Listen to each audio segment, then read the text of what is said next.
భారత రాజ్యాంగ నిర్మాత డాక్టర్ బిఆర్ అంబేడ్కర్ వారి 135వ జయంతిని పురస్కరించుకొని కాకినాడ జిల్లా సామర్లకోట మండల ప్రజాపరిషత్ కార్యాలయం నందు డాక్టర్ బిఆర్ అంబేడ్కర్ విగ్రహమునకు పూలమాలలు వేసి ఘననివాళులు అర్పించడమైనది.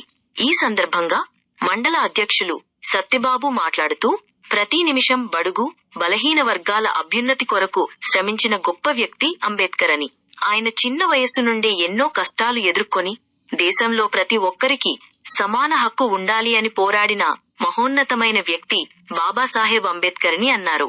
ఈ యొక్క కార్యక్రమమునందు మండల పరిషత్ అధ్యక్షులు బొబ్బరాడ సత్యబాబు, డిప్యూటీ ఎంపీడీఓ ఎం భైరవమూర్తి, ఎంఈఓ 1 శ్రీమతి లక్ష్మీ తులసి, మండల పరిషత్ పరిపాలనాధికారి బీరా సతీష్ బాబు, మండల పరిషత్ సిబ్బంది ఈ యొక్క కార్యక్రమంలో పాల్గొనడం జరిగినది.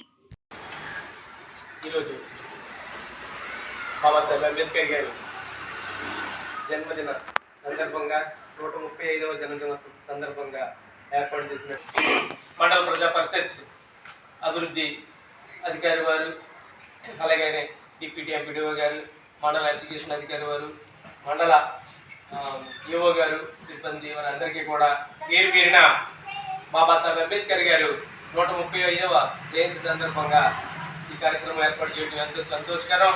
మరి మహనీయుల్ని కొనియాడుకోవడాలి, మహనీయులు ఈ దేశానికి చేసినటువంటి ఉత్తమైనటువంటి సేవలను గుర్తించాలి. మరి అందులో భాగంగా ఈరోజు భారత రాజ్యాంగ నిర్మాత బాబాసాహెబ్ అంబేద్కర్ గారు ఈ భారతదేశ లౌకిక రాజ్యాంగం కోసం, సమానత్వం కోసం ఈ భారతదేశంలో మరి అడగారిన వర్గాలే కాకుండా సమానంగా అందరికీ కూడా హక్కులు కల్పించాలి అని ఎన్నో పోరాటాలు చేసినటువంటి మహనీయుడు బాబాసాహెబ్ అంబేద్కర్ గారు.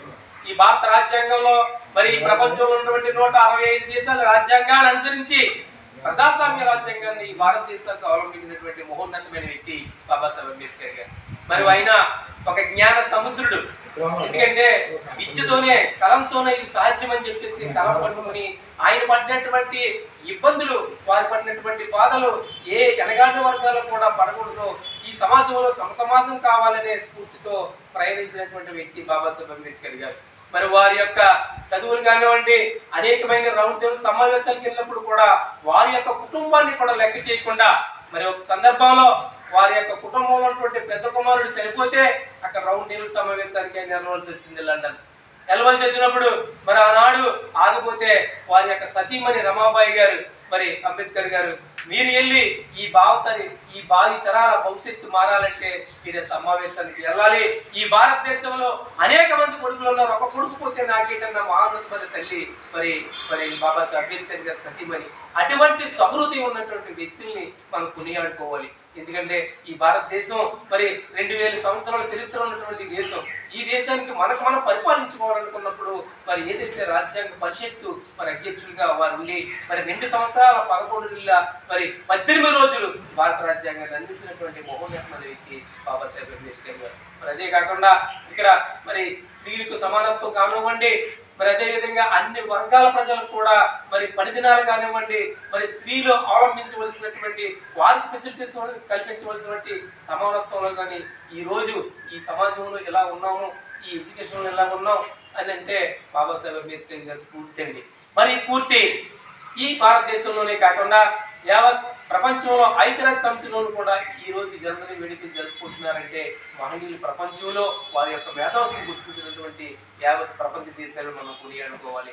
ఏది చేసినటువంటి అటువంటి మహనీయులు కొనియాడుకోవడం ఈ రోజు మరి మండల పరిషత్ అధికారులుగా మనందరూ కూడా ఇక్కడ మరి ఆయన్ని స్మరించుకోవడం మనందరూ కూడా ఎంతో సంతోషదాయకమని మేము అందరికీ మనం చేసుకుంటూ మరొకసారి మీ అందరికీ కూడా 135వ జయంతి సందర్భంగా, అంబేద్కర్ గారి జయంతి సందర్భంగా మీ అందరికీ కూడా శుభాకాంక్షలు తెలియజేసుకుంటూ సెలవు తీసుకుంటా ఉన్నామండి. అందరికీ నమస్కారం.